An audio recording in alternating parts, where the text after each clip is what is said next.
What's going on, team? Proof here, and welcome to the water cards that I've yet to reveal from set 2. And let's go ahead and hop into it. So the first up we have Pika, which is a Sea Hacker. Tap skill, return one of your opponent's creatures to their hand, and it's a double breaker. Coming in at 7 mana makes it hard for you to utilize Pika, even though it does have 6,000 power. When it comes to 7 mana, you'd rather be trying to either feel something that's going to end the game or put you in such a huge forward momentum that you can just start to kind of steamroll from there. And Pika doesn't really do that because it has to live for the turn with the tap skill, and then you can start trying to utilize it, which feels very slow and inefficient. So even though it does kind of come with a cool skill, I don't know if it's going to see a whole lot of play because like the aforementioned reasons of being fairly slow and clunky. Next up we have Aqua Bowser, a liquid people. Blocker, when this comes into the battle zone, you may return one of your opponent's creatures to their hand. So like Aqua Surfer, it's a 6 mana card that returns something to your opponent's hand. This comes with the added benefit of being a blocker. However, unlike Aqua Surfer, it's not a shield trigger creature, but it can attack, unlike King Kale, which is a Leviathan that costs 5 mana that has the exact same effect. Being at 6 mana though, it's kind of hard because it already competes for space with Aqua Surfer, which is far and away better and more efficient to use than Aqua Bounce because it has more applications. But also comes into the time or the mana slot of Crystal Lancer, which is your big evolution creature if you're playing liquid people. And you don't really want to conflict with that because you want to have the space to utilize for the rest of your cards. So I don't think Aqua Bouncer is going to find its way into a home of a lot of decks, even if any, because it conflicts with some of the higher rarity cards in the set already, or from past sets. As a budgetary option, if this was not a rare, I feel like it'd be a more budgetary option because it's hard to craft rare cards, being 3,000 DM points, I think. Yeah, they're 300 DM points. So it's kind of hard to want to craft Aqua Bouncer to use it. You rather just save up and then get to the next level up, the VRs, which is where Aqua Surfer and Crystal Lancer reside. Next up we have Wavelance, 3 mana spell, return one of your opponent's creatures to their hand, and if that creature is a dragon, draw a card. So with this being Return of Legends and a whole lot of dragon cards coming out, it made sense to see Wavelance come back. 3 mana bouncer creature isn't that great because there's Spiral Slider at 2 mana, and then you have like Unicorn Fish at 4 mana, so it's kind of boxed in there. So 3 mana bounce spells typically don't see a whole lot of play because there's a lot more proactive and efficient things you can be doing with 3 mana than playing Wavelance, even though there are a lot of dragons that are roaming around. So I don't think this is going to see a whole lot of play or any play in the competitive ranked meta, and you have to craft it, and I'm pretty sure that Spiral Slider comes free as a basic card, so you may as well just play Spiral Slider from there.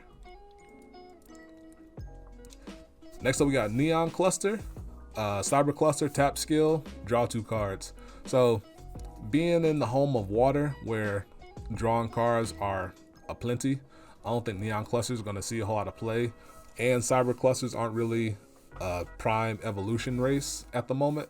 So it even doesn't come with that added benefit of potentially evolving into something. So this is kind of a card that is going to turn into dust and kind of just sit there because it's not going to see a whole lot of play at all. Next up we got Mecha Pin, Cyber Lord, shield trigger blocker, and it also can attack. So this is a bigger version of Hunter Cluster, which is a 4 mana 1000 power shield trigger blocker. This comes with the benefit of being a Cyber Lord, so you can evolve it into Emperor Jr., or it could be used for Illusionary Merfolk, which draws you 3 cards when it comes into play if you control a Cyber Lord. So this is also a blocker, so when it comes into play, it can block a subsequent attack. And it's probably the best budget option you can have to Aqua Surfer to kind of help you bridge the gap, because it's pretty much same stat line, 6 mana 2000 power shield trigger creature, and it can stop a future attack. So if you're trying to bridge the gap between getting the rest of your Aqua Surfer sets, Mecha Pin here is a nice efficient option to slot into there. And then we got Zeppelin Crawler, Earth Eater. It's a blocker, can attack, and then when it's blocks, draw a card. So this is a bigger kelp candle, and so that means it is more likely to live. However, live more than 1 block, I should say. But being 5 mana is very inefficient, because by the time you're starting to run into a lot of already popular draw options like Aqua Hocus, Triple Brain, Astral Reef, a whole lot of other draw options that Zeppelin Crawler here feels very inefficient. So you could pretty much just play those. Aqua Hocus and Energy Stream Aqua Hocus is basic. Energy Stream comes from the last set, 3 mana spell that draws you 2 cards. So you may as well just play those instead of Zeppelin Crawler and save the space for something that's a bigger payoff creature to use over Zeppelin Crawler. Next up, we got Titanium Cluster. 4 mana Cyber Cluster, blocker can't attack, and then it can't be attacked either. So if it blocks something, your opponent can't then come in and attack it, because it usually can only attack someone that's tapped down. Titanium Cluster is like, forget all that, you gotta go around me. So it has some sturdy applications, and being 4,000 power is pretty decent against aggressive decks. However, it still falls into the range of Comet Missile, Tornado Flame, a lot of common or fairly common fire removal options that's likely to see play. So I don't know if it's going to be as useful when you're looking for blockers. Like, you can just play Hunterfish, which is free because it comes in a basic set, and it only costs 2 mana for a 3,000 power blocker. And you just need something that can help you bridge the gap until you get to your later powerful stuff. And Titanium Cluster here, being a 4-drop, is fairly slow in doing that without much benefit, unlike Picari, which can draw you a card.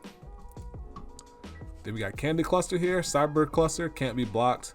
Unfortunately, there's already a Cyber Virus in Candy Drop, which does the exact same thing, which can then evolve into Astral Reef. So you may as well just play that instead and forget about Candy Cluster even existing.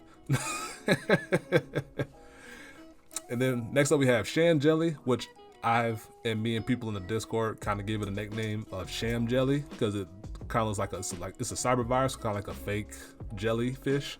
So Sham Jelly. When destroyed, draw a card. So cyber virus means it can turn into Astral Reef for later. It also means it kind of stick around and be an annoyance to your opponent, but it also means it kind of fights for that 3 mana spot for Aqua Hocus, which means, and Aqua Hocus is more efficient because it can get the immediate benefit to draw your card, and Sham Jelly can get manipulated by bounce effects or being put into mana by things like Madu Scrum or Natural Snare. So you'd much rather be likely to play Aqua Hocus if you're looking for a 3 mana alternative way to draw cards outside of Astral Reef, and then you open yourself up to having benefits of having Crystal Paladin or Crystal Lancer in your deck to get some beefy power or some push through potential through your cards. Next up, we got Tria, 1 mana Cyberlord blocker. This is very nice for Illusionary Merfolk, which I've talked about not too long ago, being able to draw 3 cards if you control a Cyberlord. So for 6 mana, you could play Tria into Illusionary Merfolk together to draw yourself 3 cards. And that means you have a 1 mana evolution bait for Emperor Jr., which is the 3 mana evolution for Cyber Lords. So your nice little 1-2 punch flash evolution right there. So it might see some play there, and I have seen it a couple times through my ranked play. Last but not least for water, we got Riptide Charger, a 5 mana spell. Return one of your opponent's creatures to their hand and its Charger. So in terms of the 2 Charger spells, Eureka Charger is better, in my opinion, because the draw on a card is better than returning one of your opponent's creatures to their hand, because there's a lot of more, how can I say this? There's more ways and more commonly used ways and better ways to return something to your opponent's hand than through Riptide Charger.